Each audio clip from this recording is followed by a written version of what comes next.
Yung nagka-crave ka ng chimichanga or Mexican-inspired food and you're from Bulacan, we got you. Sa part 1 ng Bulacan Eats series namin, we're featuring Taco Manileño. They have 2 branches na in North Caloocan and San Jose del Monte, Bulacan. We've been trying out different food places in Bulacan since we moved here in 2023. Taco Manileño was the first food spot that surprised us in a good way. Nag-enjoy kami sa food nila, so we thought we need to order again so we can feature them here. They have some of the usuals you'll get from Mexican-inspired restaurants like their Nacho Grande. Sagana sa toppings and malasa siya. Perfect appetizer kasi it will wake up your taste buds. Every kuha mo pa, may toppings na kasabay. Their chicken quesadilla is another proof na ang generous nila, like here sa Mexican-inspired chicken strips. Your food orders come with their salsa manileño tomato sauce dip and garlic mayo. Bagay pareho even sa regular quesadilla nila with cheddar, mozzarella, and bell pepper.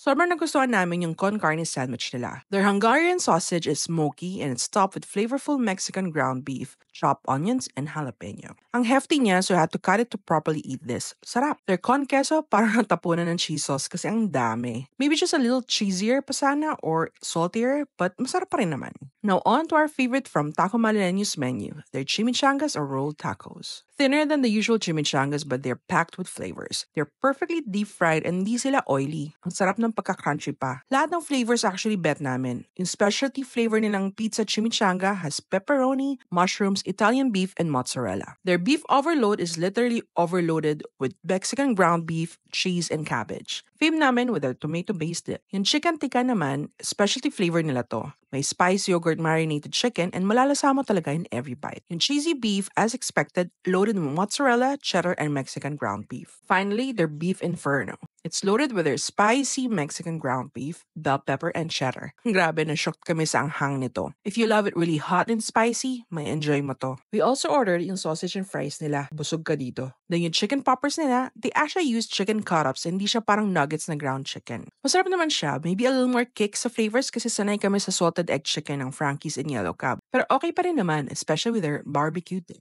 That's it for our Bulacan Eats Part 1 featuring Taco Manileño, serving must-try Mexican-style food here in Bulacan. Stay tuned for Bulacan Eats Part 2.